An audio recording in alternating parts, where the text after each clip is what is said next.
Welcome to Comic Wars. Tonight, we're going to be discussing a matchup between two different insane criminal clowns. No, I'm not talking about that insane clown posse. We're not talking about those guys. But we are going to be talking about two criminal clowns from two different comic universes. One will be from the Crowworks Comics universe, which is my own personal comic production, and the other one is from DC Comics. Now, this one I wanted to bring one of my own characters in just to go and introduce one of my own creations into this. This is not going to necessarily show off any one-sidedness. In fact, if you look at everything the Joker has got to bring with him, you'll see why this may not actually be very one-sided. But we're going to go and break this down in a way that you guys will see what I'm talking about. This needs to be broken down pretty heavily. These characters are both incredibly intelligent. I mean, we're talking very, very high levels of intelligence, even to the point of actually outsmarting their heroic counterparts in their universes. Several times over, actually. In some cases, even winning, pulling out ahead of their counterpart. But you need to remember that the victor of each match is going to be announced during the outcome at the end of the show, along with the preview, of course. And you guys will like next week's. Trust me, you guys are going to really like this one. So, without further ado, let's get into the overview. So, as usual, if we had a guest, this would be where we would introduce them. This is where we would go over their guesses, where you can find them, things like that. Maybe a little witty banter here and there. After that, then we are going to get into the background details. This is going to basically be where we cover their things like their real name, their age, their height, weight, all this, personality details. Some of these factors actually play a big part in the end.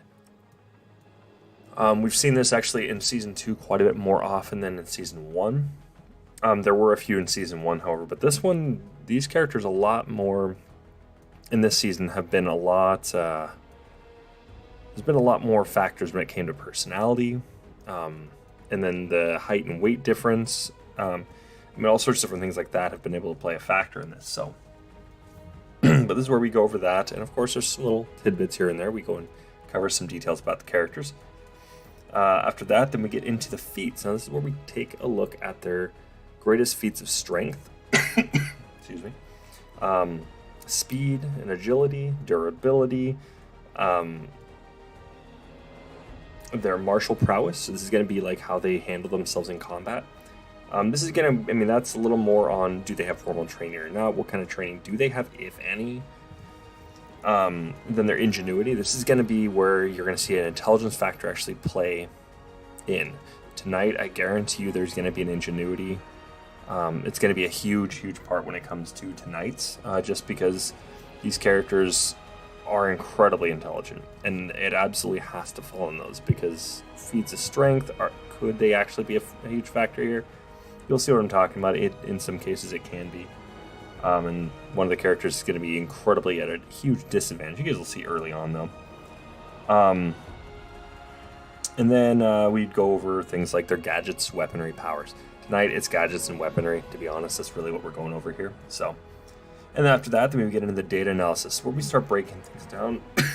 Excuse me. Where we start looking at things more mathematically and scientifically. What do these things mean? How is this possible? What makes this possible? Things like that. And then you've got an actual number factor there, so you can actually kind of weigh it out.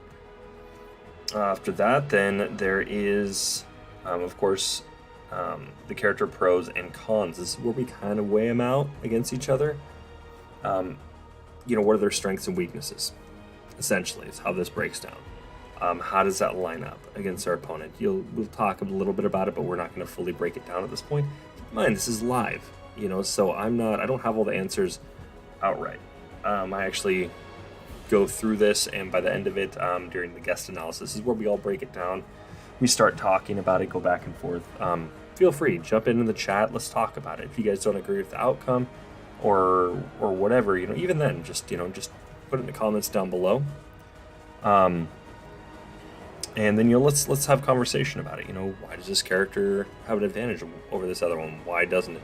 Is this completely outclassed by one character or not? Let's break it down. After that, then we get into the outcome. This is essentially where we break down who wins and why. This season, there's been a lot more scenario-based combat where we'd have to analyze majority of situations that would cause one side to win versus the other. We can't just go and say, okay, flat playing field, just infinite plane. It's completely flat, nothing, kind of like a Final Destination, no platforms though. But it just goes on and on and on and on and on for all eternity. Then we just basically break it down, who wins in combat and why. But there's a lot more scenario based because sometimes they're going to be it'll be completely one-sided in one thing. However, if you were to break down certain scenarios based on weaponry and things like this, that's where it plays a factor. And then of course you guys get the preview at the end to see the following episode, essentially just who's going to be going against who. Alright, so let's get into our first character. Clownface, hailing from Crowworks Comics, soon to be Crowworks Entertainment. His real name is Jackie Fritz. As of 2010, he is 28 years old. He is 5 foot 5 inches tall, and he weighs approximately 105 pounds. As for his occupation, well, he's currently a criminal. You could designate him potentially as a terrorist, except for the fact he doesn't really do anything political. Not really, at least. So there's really, when it comes to terrorism, it's debatable. But he is a former underground rap artist as well. That's actually how he got his start. As for his area of operation, well, it's in Rose City. Or, sorry, whoopsies, that's supposed to be Rain City. I do apologize for that. So it's Rain City, not Rose City. I'll have to fix that. Thought I had that down. As for his personality, well, he's psychotic. He's sociopathic. He's very, very cruel. He's manipulative. He's controlling. But he's also an addict. And when I say addict, I mean there's a specific drug that he got addicted to. I'm not going to break it down because, end of the day, is that going to play a key factor in this matchup? Kind of. But not really. We don't need to break down which drug it is, because I don't want to go and really discuss it. It's just pretty horrendous. As for a little bit of miscellaneous information about him, well, before he became the infamous criminal, Jackie Fritz actually used to be a social and criminal justice activist. You can see him in Rain City Origins, where he was actually protesting but also having conversation with the newer Daedalus, which is another character we discussed last season. He's an ancestral type of character. It's generational, to be honest, but yeah, he was discussing, social reform and criminal justice, all this reform alongside him while he was in Rain City. As for some feats, his character is not the strongest character. In fact, he's probably one of the weakest characters we've actually had on the show physically. He is below average human male strength. In the comics, even when he's gone toe-to-toe with people, he doesn't fight a whole lot. And if he does, he uses ranged combat primarily. But he's a tactician by trade. Well, I don't want to say by trade, but based on how he operates, it's all tactically. It's going to have a purpose. Every single thing has a purpose. This isn't the type of character you're going to see throwing haymakers. This is the type of character you're going to see that's going to go through very, very precise blows. And he's going to have a very, very good reason for doing that. So, strength isn't always a key factor here.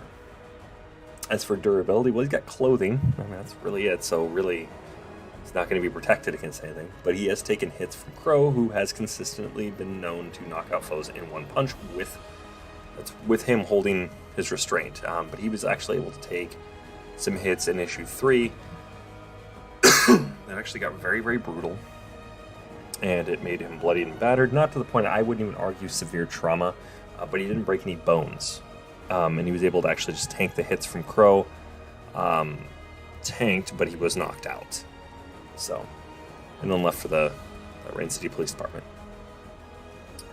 As for speed and agility, well, he is consistently seen to keep out of range from Crow. But when he was being chased by Crow, he was easily able to keep out of range. And he didn't have too much of a lead either, but he kept easily out of range, even outspeeding to some degree. And that was while being chased upstairs, mind you. As for his combat capabilities, martial prowess, well, he's an expert level knife wielder. He consistently is seen with knives and things like this. Different makeshift weaponry. Wouldn't go as far as saying exotic weaponry, but makeshift. Shivs, shanks, things like that. But as you can see, even in the image here, he does wield saw blades. Used primarily, but sometimes he'll steal some. As for his ingenuity, well, he plans incredibly far ahead. I mean, it's ridiculous how far ahead he plans. Even now, as we speak, Crow is still dealing with other traps and all this, and plans that Clownface has actually prepared for. He preps. Like, we're talking like Batman level prep, but even in some degrees takes it far beyond that. Because the Rain City Police Department, even currently in the current issues of Crow, has been running into all sorts of other problems. We're talking Saw tier, okay, just to put it bluntly. Very, very brutal traps, things like that. People are springing him left and right, and he's got these all over Rain City. As for gadgets and weapons, well, he's got makeshift knives. I don't know why knives is not emboldened there, but okay. And this is going to come in the form of glass, rusted metal, saw blades, things like that. He also comes equipped with a smiley, which is a chain with a padlock attached to one end. Those familiar that are not familiar with this is a typical, it's a common weapon used by homeless gangs. And you'll see it by other gangs as well, but this is a very, very common weapon used by homeless gang members. Especially from one gang here locally, the Sick Boys actually have been known to use these. He also comes equipped with a Glock 26 handgun, and he comes equipped with one Molotov cocktail, and I do just mean one. That's all he can carry. He doesn't carry a whole lot on him. The makeshift weaponry he carries a bit more of, but that's lightweight. But what is his opponent bringing to this battle exactly? Well, it's the Joker. We're not even really sure what his name is, but he has been known as Jack Napier. Again, it depends on where you're getting the source from. He is age 47 years old, roughly. Once again, we know that there have been 3 Jokers at any given time, and their ages differ. So, and it's really hard to go and separate all the Jokers on this. As much as I'd like to, we're just kind of using the generic amalgamation of all 3 that we see typically. We're not using the cinematic version, we're using the one more or less from Injustice, kind of, just without all the superhuman features. Basically how that breaks down. We are not necessarily picking and choosing, it's just that's how confusing it is to go through all the stuff about the Joker. There's different forms of him, different iterations essentially, and this is one that doesn't have the superpowers. He's not the Emperor Joker, because that one's also incredibly broken. But we're just using the atypical Joker, essentially. As for his height, he is approximately 6'5" tall. If you go and read in the comics and you go and check the panels, you'll see there's times where it looks like he's much shorter than Batman, who is only 6'2". But there's other times where he's taller. So, depends on literature. It's kind of like reading the Totally Naked Man comics. You're going to see Totally Naked Man being 6'5" or 6", all the way up to 7 feet, 8 feet in some cases, all the way down to about 5 foot something.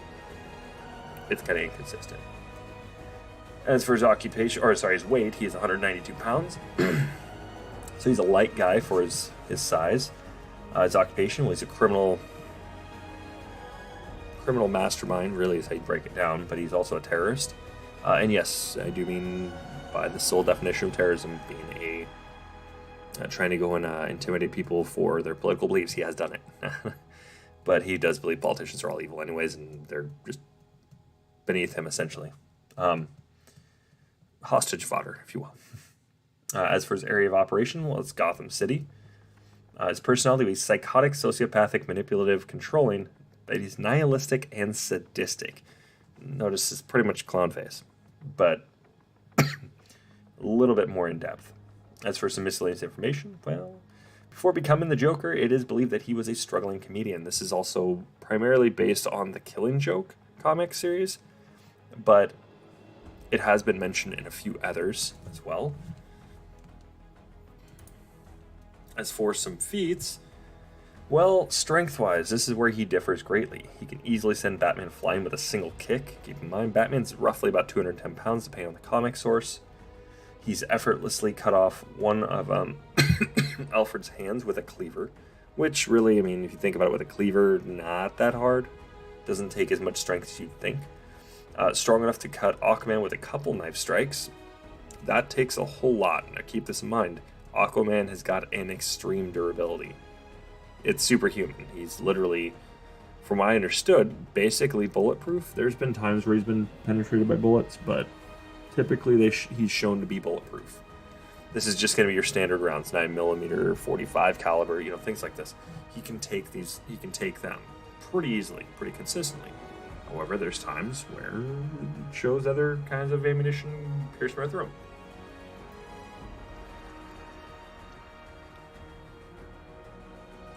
As for his durability, well, he tanks beatings commonly from Batman. In fact, even taunts him and laughs while that's occurring as well. He's survived a stalagmite piercing through his back. My goodness, my spelling's off. Survived being shot in the face. And this is by Harley Quinn, who actually blew one of his eyes out. He's taken several gunshots and survived, and he's got a poison immunity. Now, this also depends on where you read. The only one that we have not seen an actual poison immunity from is from the Injustice universe. That's because he...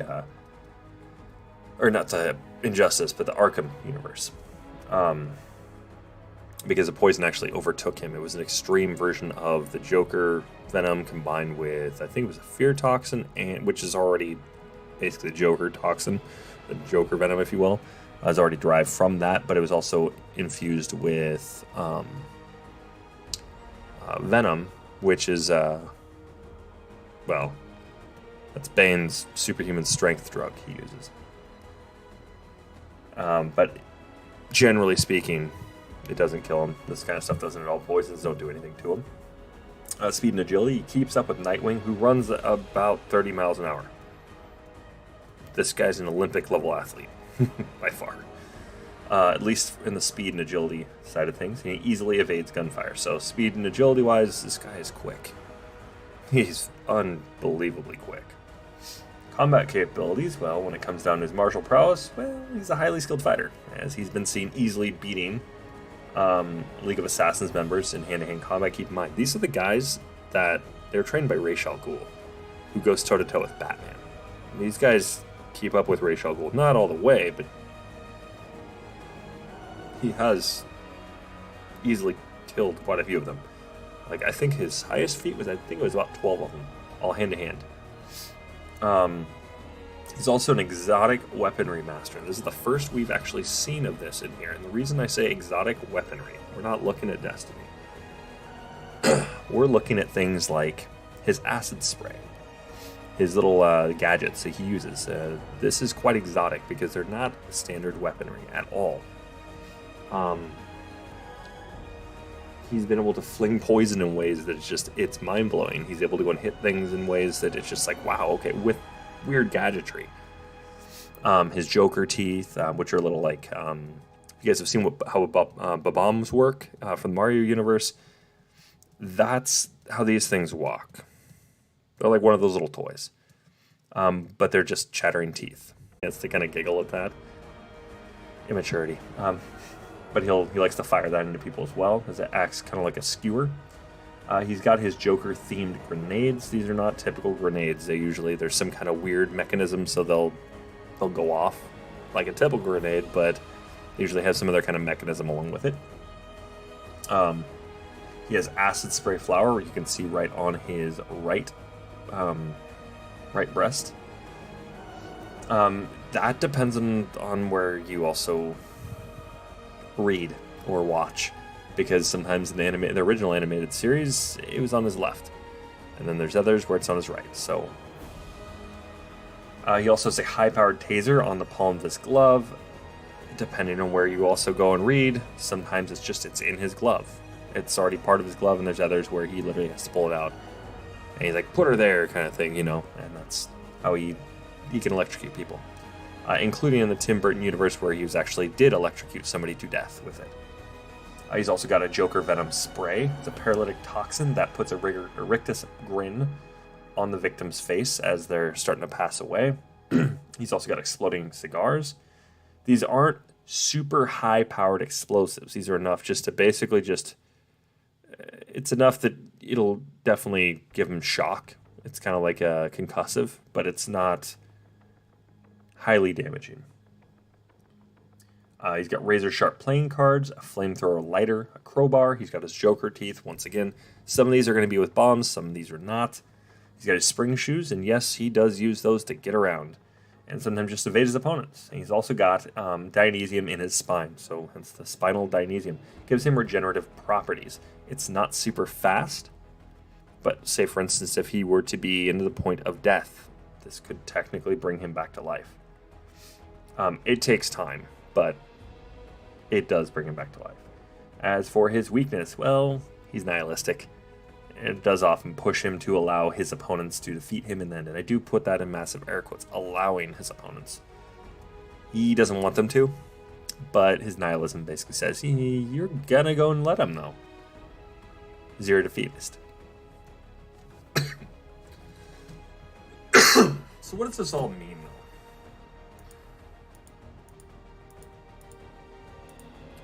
though? Who's winning this? Well, we've already gone over quite a bit of the data. Oh, that's weird, it disconnected me from chat.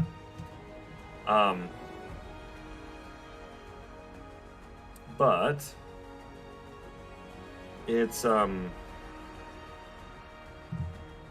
this is a character that both these characters, an extreme form of intelligence and psychopathy.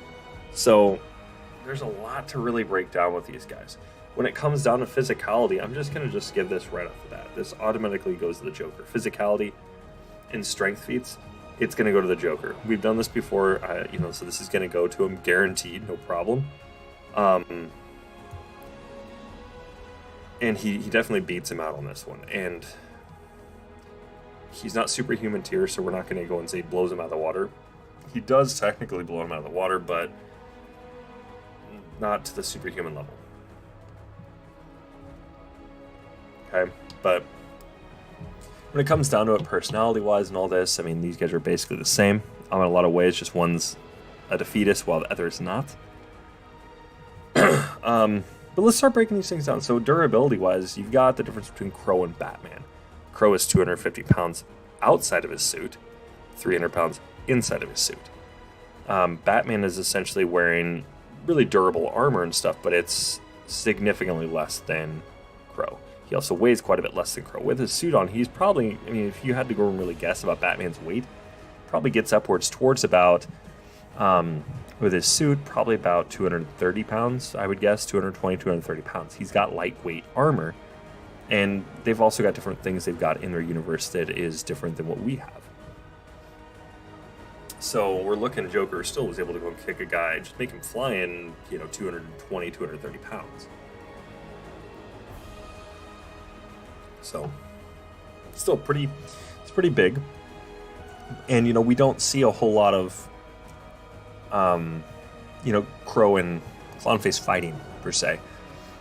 So, but really when it comes down to it, durability-wise, they take beatings from their counterparts. Well, the thing is, Joker takes them consistently from Batman.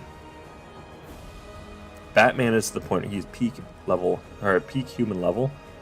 He goes beyond even Olympic athlete on most of his feats. But, that being said, Crow's also up there because who's also up there with Batman? Nightwing is. Strength-wise, he's not quite as strong, but he's almost as strong. When it comes down, and that's on certain muscle groups. In fact, I would even argue in some muscle groups, Nightwing's stronger. Crow is consistently around that, around Nightwing's level. So that's something we want to go and kind of break down a little bit, but we're not going to go and get too in depth. When it comes down to actual strength, we see Batman doesn't really punch hard enough to really knock anybody out consistently. Some people he'll just fight and he doesn't knock them out consistently. While Crow, it's every single opponent he's fought, with the exclusion of Freak Show at this point, has been knocked out in one hit. And this with Crow restraining himself. While Jackie Fritz was also knocked out and withstood a beating without taking any broken bones or technically any severe trauma. So when it comes down to durability, this is the interesting one. Because really what it's going to go and give it is automatically going to go and we're going to give it to somebody on this one. That's just because they were able to go and survive something even greater than that. And that's an impalement. Combined with regenerative property, came back. Who's it go to? It's pretty obvious. That goes to Joker. Oh, heck, we're just going to go get right into breaking it down. Might as well at this point. But let's talk about it. Who do you guys think? At this point, we already know 2 points are going to Joker. That's no questions asked. So who do you guys think? Does this go to Crow? I mean, the Clownface, or does this come in favor of Joker? I'll give you guys until 10:59. It's approximately like 30 seconds to a minute.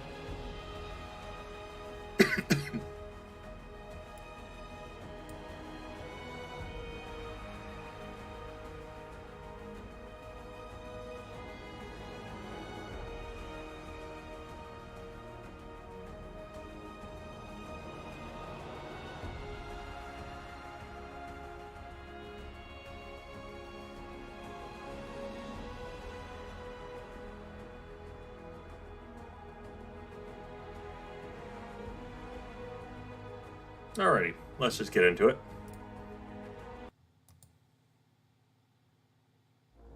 So, when it comes down to it, end of the day, background-wise, this is actually going to go in Clownface's favor. And the reason is, and the only reason is because it comes down to Joker's weakness tied in with it. His nihilism. It's going to give Clownface a very, very slight edge. And I'm only going to give that to him just in that outcome. Okay? Because when it comes down to every other instance about it, really, his height and weight, Joker outclasses him. He's going to have he's going to have quite a bit of reach. He's got over a foot on him height-wise, and he's got about 90 pounds almost on him. So it came down in plus on top of that, being able to throw his weight into it on top of the way he's kicked Batman and flung him. This is not going to be a close quarters combat type of fight. This is going to be ranged, and there's going to be tons of traps and plans. Now, this is only going to go to a slight edge on Clownface here. Just like in the strength is basically almost a outclassing. You know what? I'm even just going to actually argue this isn't outclassing. He completely outclassed him in strength. Durability, however, that's a different story. It is an outclassing, but it's not a severe outclassing, so he's not going to get 2 points on that. So Joker wins on strength, 2 points on that, and then his durability's got a 1. Speed and agility, now that's another interesting one, because really, end of the day, Crow's not as fast as Nightwing. He's fast, but he's not as fast as Nightwing. Nightwing is able to catch a moving car. That being said, Joker is quick enough to keep up with him. On top of that, Joker can also evade gunfire, while Clownface has not shown anything past outspeeding Crow. And that was in a short race. Well, a short chase. So really, at the end of the day, that's going to go to the Joker. Martial prowess, however. Yeah, That's very obvious. That's going to go to the Joker. The Joker does completely outclass him. Ingenuity is a tough one. Because really, does the Joker plan ahead? Yes. Does Clownface plan ahead? Yes. Now it comes down to how far ahead they plan. Joker does not plan out as far, not even remotely close to Clownface. Clownface has got things that are still going off. Joker, some of his plans have greater effects later on because of, well, they happened here, and now there's some victims here, or this happened back, from then, that are now, there's some things going on with that. So yeah, you could argue that he plans far ahead, but he didn't plan for that. He's just trying to hurt people. Clownface actually plans farther ahead. Comes down to ingenuity, because he plans so far ahead, and they're lethal traps, lethal plots and all this. Wait till you see what happens when we start getting into later comics with Clownface and the Clownface gang. You'll see what I'm talking about here. This you probably won't see until end of 2023, possibly. If not early 2024. But you'll see what I'm talking about when it comes down to those plans coming to fruition. So this is just a little bit of a tease, if you will. But it does come down to this. You see this with all of Clownface's plans. Because really, Clownface is always ahead. No matter what he does, he's always ahead of Crow. Always. There's no ifs, ands, or buts. Crow knows it. Clownface knows it. Batman, however, does commonly outsmart the Joker. And when you look at Batman's intellect versus Crow, Crow's not as smart. But you also look at